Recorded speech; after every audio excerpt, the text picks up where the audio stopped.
For the last 30 days, I've solved 300 tactical chess puzzles with you guys on screen. And here's the surprising part. The biggest improvement isn't rating, it's that I can solve problems faster. Today I'm breaking down what actually changes after 300 puzzles, the skills that level up, the bad habits that die, and the one shift that transformed how I calculate. Stick around. The final takeaway is something you probably wish you knew years ago. And if you followed even a few days of the series, hit subscribe. You're officially part of this climb. And by now you should know that we start off with a 10-second puzzle. Let's see how you do. This one is white to play, white to win, and your 10 seconds is starting in 3, 2, 1, go.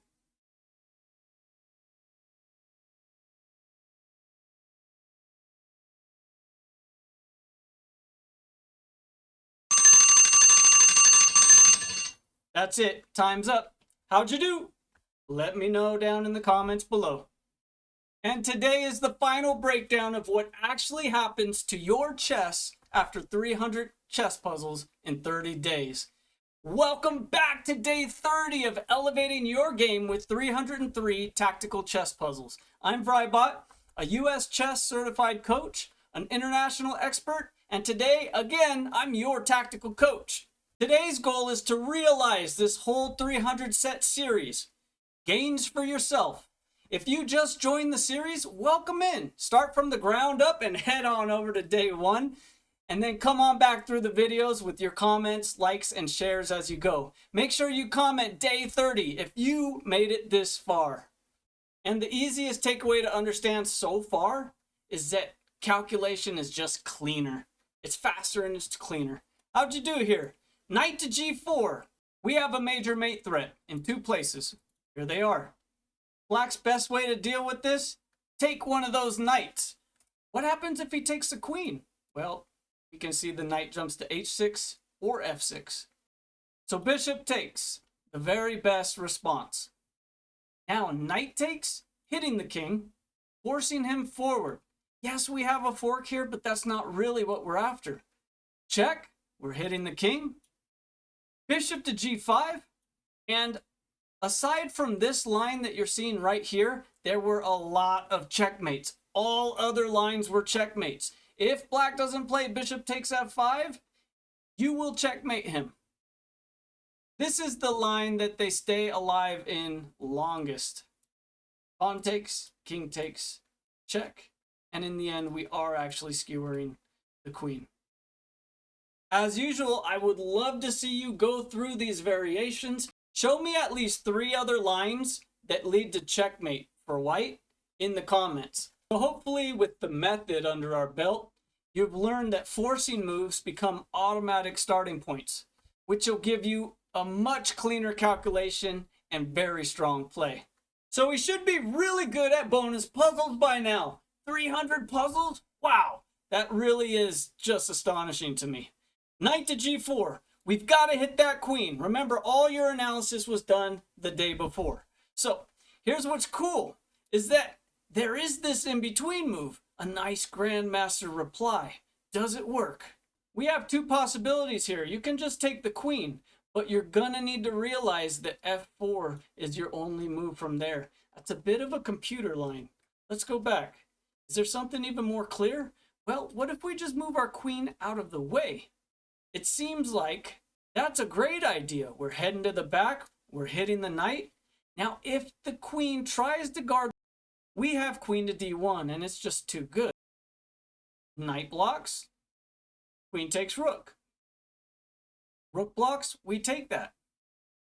Knight to g4 effectively ends the game, but there's a lot of analysis here for you to continue on with in your study. So we know one of the takeaways from doing a lot of puzzles in this series is cleaner calculation, faster decisions. So that means new instincts in a way. You know, patterns don't just appear, they start to stick. We can now just realize that there are a lot of pieces in an attack, and especially 2 bishops aimed directly at a king, a pawn part of it, a rook part of the attack, queens having a stare down right here. Well, all we have to do is find the correct move. We do have a bishop on pre.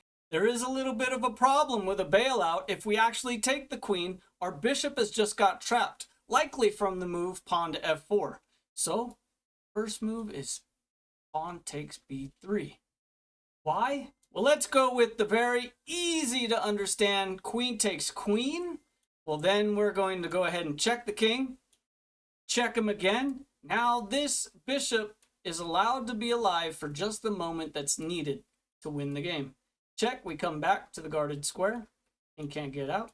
And then we use that bishop for a corridor checkmate. This is standard for bishops and rooks. So what else can be done? It seems like a3 is a really logical move. That seems to do it. But then we're going to capture. Knight takes. Pawn can't defend. He's pinned. We play rook takes pawn. How can we get away with this? Bishop f5 is strong enough. Now, oddly enough, knight to c2, we have a really simple rook maneuver. What if they take our bishop? How does this continue? Well, then this comes over. The knight remains pinned, and no one can stop the rook in the back. There's also rook to block. Then we go right along with pawn takes.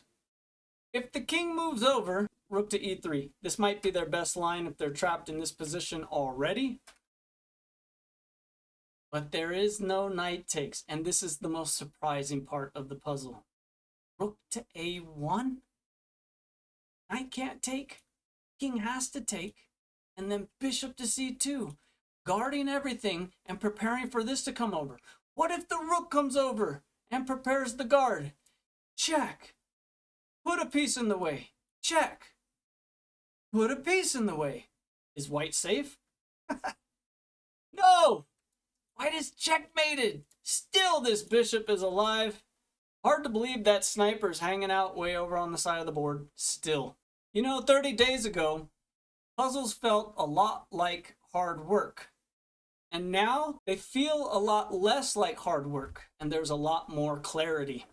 But we get to finally see one of the most interesting ideas in chess, the hardest to spot for the human eye. Computers find these type of moves no problem, and they're sometimes the key to unlocking really hard puzzles. But you have to be aware also of backwards moving pieces. Because we're so trained to go forward and attack and find things, sometimes moving our pieces backwards is almost invisible to us. But here you can see we just needed to guard the piece one more time. We now threaten a discovery. We can go anywhere on this line with our bishop. In fact, it'd be nice to hit the queen and then go after the rook behind it. So there are some skewer ideas all of a sudden. And even more importantly, we just secured our material in balance. Black has ahead a lot of material. It's time to try to keep it. Queen to b7 is a really cool try, but we can actually leave the support of our bishop. How? On rook takes, simple rook to c1 should show you. You might not believe me because there is bishop to f1, but we just take that. Queen to b5, and in the end, we're doing some fancy footwork with the queen to pick up the rook on d7. Now with almost 300 puzzles under our belt, this is when you stop playing hope chess and you start playing I know what's coming. Have those patterns in your mind and a predictive vision. There's two ways to go about this position. I was able to calculate both, one a little bit better and faster than the other. Most precise is to go queen to h8, pop out, check. That way you can see a really clean, clear idea. King gets out of the way. Rook takes. There's no other move but to take. If he moves over, the queen actually takes the other rook with mate.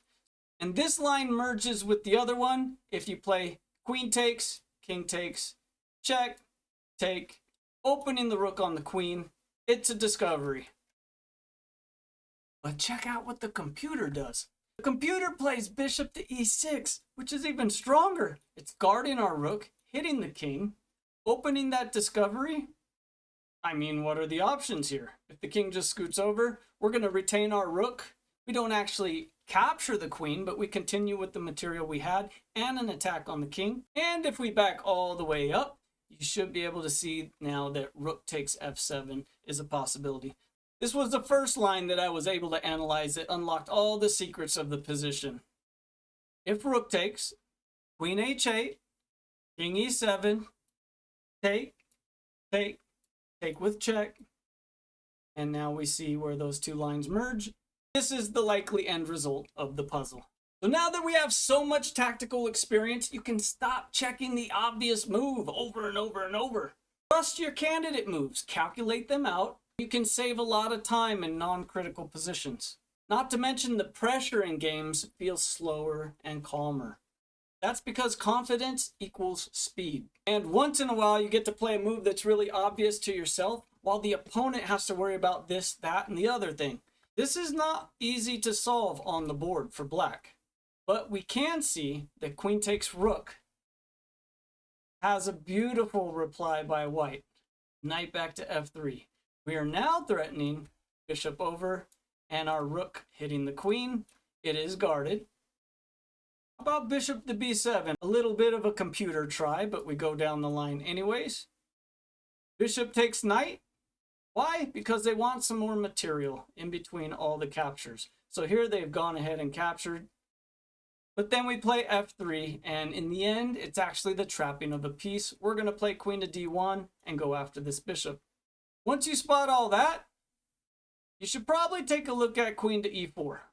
King to a1, queen takes e5, and bishop to g2. Now this game continues and continues and continues, but white always has the upper hand. Hey, sometimes it's up to your opponent to make a bad situation even worse, thanks to your confidence, calculation skills, and speed. So you begin to be a bit of a hunter in the game of chess.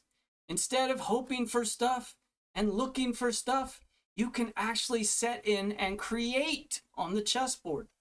And here's a puzzle near and dear to my heart. It's an endgame, and it's one of the first proper zugzwangs that we're going to see in this series. Bishop to e4. What we're doing is we're moving into a diagonal that we can attack down here. Bishop to e4. What we're doing is we're staying on this diagonal and still allowing us to get over to another diagonal to hit a weakness, but forcing this bishop to make a move. If the king moves, we're going to step over and we're going to gain that opposition, or we're simply going to go after the weakness on e6. Black is going to have to play with their bishop. They move away from the pawn, they lose it, so they move back. e5 is the greatest breakthrough you've seen in the entire series. Do you know why? Well, pawn can't take. That's kind of obvious. We'll be able to take the bishop and come back and guard the square. We're doing fine. But here is the pure genius of the sacrifice. Pawn to a6 effectively makes this bishop trash for the entire rest of the chess game. Our bishop is still able to come back and guard against any pawn promotions. He could stay on this diagonal and just guard against b1. That's a little dangerous. We'll go to c2 and we'll guard it from ever coming to b3. And we're going to play the tempo game against the king. Just watch. Black to move. Make a move. Okay, if he steps up, we have bothered the pawn. Let's stay close to the pawn. d7. We go forward. Find another move. Okay, well now you're leaving your pawn. And I think that's pretty clear. We don't have to go any further. But do you feel the power of the most powerful pawn we've seen in the whole 300 chess puzzles? I think that pawn is a little bit unique. Now, one of the biggest changes I've noticed in doing these 300 chess puzzles is that I quit on chess calculation a lot less often. Instead, I'm working through them and trying different branches and doing them quickly. Stop calling positions equal just because you didn't see a tactic. Calculate everything out and then just go with the best calculation. Here we have more calculation opportunity. Bishop takes has a simple threat. If they just make a brainless recapture, queen to h6 is effectively ending the game. But this bishop move has so much more finesse than just that. Find black a move here. I'm going to play the computer's suggested very best response. Queen to g5, takes, knight takes, and then just play the simple f6. And I hope that you can kind of feel or see the situation already. The knight has to stop the rook from going all the way to the back. There's a corridor mate, just like the mate we've seen earlier today. Knight to h3 is the best try because a pawn is going to block up the road for a bit. Then we take, and we're heading back there anyway. That leaves a similar road for knight to h7. In this case, let's just stop the knight from bouncing all over the place, play the other rook behind, take, and go to the back. No one can stop us. So what happens if you can see the weakness in black's camp and mix it together with very strong calculation? Your opponent is left hopeless. And a really quick coach tip for you. 5 to 10 puzzles daily, unless you're a master or you have this incredible amount of time to spend on things. Not 50. Analyze one game deeply every day instead of 10 in a real shallow way. And if so much of these themes are new to you, try to keep a journal of the themes or the tactical nuances or the terms so that you can keep a personal vault for yourself. Now here we have a really neat situation where black wants to trap our bishop. He won't be able to escape. We have a piece on pre and we have one in trouble on the next move. So you would think that going for the trade would work, but there's a problem. Rook to e8. But if you looked at this and it was the first line of your calculation, don't just stop there and dismiss it. It's time to calculate further. That's a new, different skill for us. We play bishop to f6. The simplest part is if he actually takes the bait. Now we're going to get a whole bunch of material. We can play rook over to h7 and head to the back, and we have that bishop and rook corridor thing going on again on the diagonal. Or we can simply play the other rook over and let them have a pawn. We hide in the corner. We're going back here and we're going to skewer the rook. So what else can black do? Well, they can push the pawn, stopping the threat of losing a rook to a skewer. But in that case, we just simply retain the material that we were ahead the whole time. And we've cut off most of black's play sufficiently. And that brings us to the secret puzzle of the day. I'm not giving you the answer. You're going to go ahead and drop me the answer down in the comments below. There's a lot to discuss here, a lot of lines to analyze. It may or may not include major tactical nuances, stuff that we really need to dig into. I look forward to reviewing your comments in the discussion down below. What does your chess look like after 300 puzzles in 30 days? I want to hear about it. Let me know. And after daily puzzle or secret puzzle is our bonus puzzle. So I will share the answer to this puzzle with you next time I see you. There may be a bonus / Easter egg type material coming out next. Stick around for that. Make sure you're subscribed, like the video, and get your comment down there so you can see all the activity that's going on. So here you're going to analyze the puzzle. You can pause it, take a snapshot, set it up on your chessboard. So work through the puzzle, and next time I see you, we will work on it together. A sharper mind, cleaner calculation, and a stronger player than you were a month ago. Make sure you revisit earlier days, and if you want deeper personalized analysis, the coaching link is in the description. Thank you for being a part of the series, and before you go, drop in on vryBot.com. That's vryBot.com. That's where you're going to find the coaching service that I'm providing that I talk so much about. Click on the services tab. It'll bring you to the coaching page. Use one of the links to hire me right now, and then send me some communication. You can call me on Discord with a free internet phone call, or you can send me an email, a message with your concerns, or to schedule your one-on-one coaching. 30 days, we are better at chess. There's no denying it. Thank you for being here. Keep grinding your games. GG's, and I'll see you next time.